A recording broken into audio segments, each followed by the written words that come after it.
waxaa BBC da sharaf u ah Aamina Xirsi Mooge oo gabar Soomaaliyeed oo ganacsato ah oo gaar ahaan gobolkan Geeska Afrika aad caan uga ah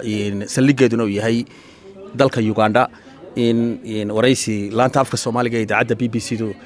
ay la yeelato Aamina marka hore bal ii waran goormad bilowday ganacsiga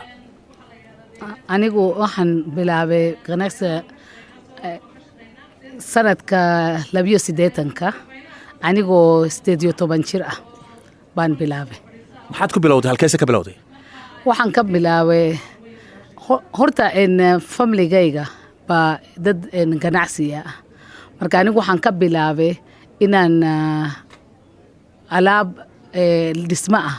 baan ku bilaabay. imaka ii waran ganacsigaagu muxuu ka kooban yahay? aad wuxuu ku kooban yahay inaan maxaa la yidhaahdaa dhismaha magaalada Uganda ka dhisay oo muuqata baan dhisay. imkana waxaan dhisayaa warshad sonkor ah. warshadda sonkorta intee lag baa ka shaqaysaa?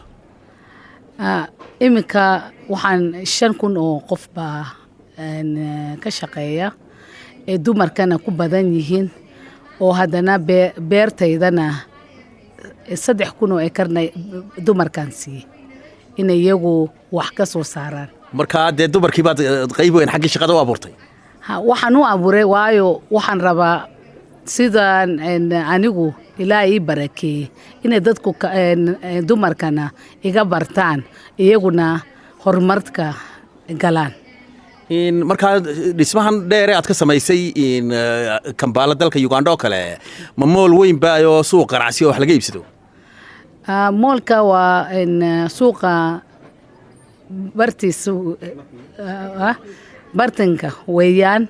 waa mid caalamiina oo dukaanka ugu weyn oo Kenya Nakumatt ku yaalo oo dukaamo iyo bank iyo waxalba iyo cafe iyo waxalba baan ka dhisay. maxaad dareemaysaa imaka milyaneer baa lagu tilmaami karaa gabar Soomaaliyeed oo way yar tahay oo sida ganacsigeedu ragunba la maqli jiray xataa anagu magacaaga waa maqalnay iyadoo intee imaka isu keen horeyso maxaad dareemaysaa markaa? anigu dareemay milyaneer baan dad aniga iga badan baa jira laakiin haddaan Afrika nahay waa inaan weli aad u shaqeynaa. aniguna waxaan u shaqeeyo maaha waxaan anigu leeyahay dad baan meel walba wax ka soo qaada marka alxamdulillah dadkii baa i aaminay dawladdii baa i aaminay marka sidaas baan aad ugu caawiyaa inaan shaqooyo taxi waxalba inaan soo saaro. cashuurtii waan gartay shirkan aad ka soo qayb gashay Hargeysa imaka waana markii kuugu horreeyay Hargeysa aragto saad laga sheegay imaka markii la sameynayay taariikhda laga hadlayay maxaad laga faa'iiday isleedahay 150 dumar isugu yimaadeen ee xagga ganacsiga la dhiirigelinayay badidooduna ay ganacsi ku dhex jiraan? anigu horta waxaan maanta safarkan bay ugu horeysaa Somali order Somaliland iyo Somali order laakiin markay dumarka igu yiraahdeen kaale oo adigaan rabna in adigu noo noqotid tusaale model bay lahaayeen model ina noo noqotid waxaan arkay waa wax fiican haddee dumarkii anigu hata meeshan hooyada ka dhalshay hooyada maya meeshan ka dhashay iyaguba arkeen anigu inaan model u noqdo aad iyo aad baan horta ku farxay kaas laakiin anigu imika waxaan u maleynayaa fikradan maanta iyaga siiyey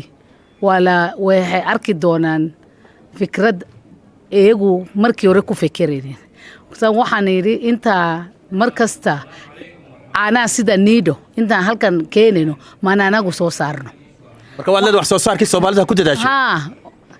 Soomaalida ha ku dadaasho waxay soo saari karaan. adigii warshada ma keenaysaa? adigu lacag baad leedahay ma keen dhulkii ma maal gelinaysaa?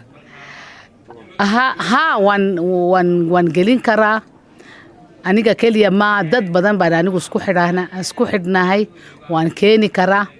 hadda fursad la siiyo meel walba halkan kaliya ma meel walba hadda fursad la siiyo. Soomaali oo dhan?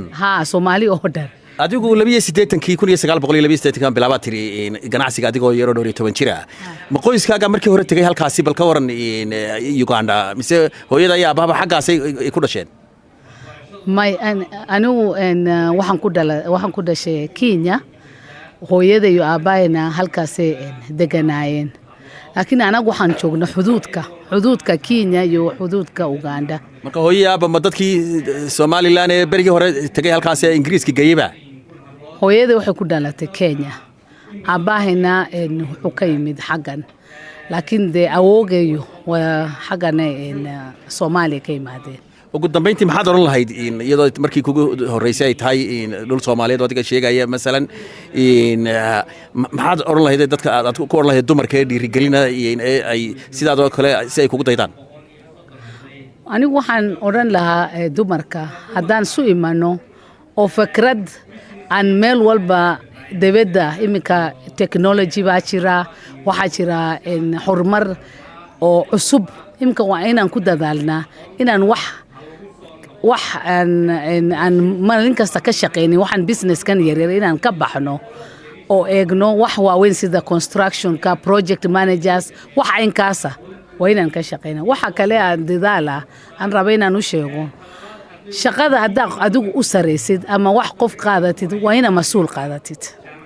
waxa aniga meesha ay geliyay dadku waxay garanayaan qof weyn oo maxay laakiin shaqadayda qof anigu aamino ma jiro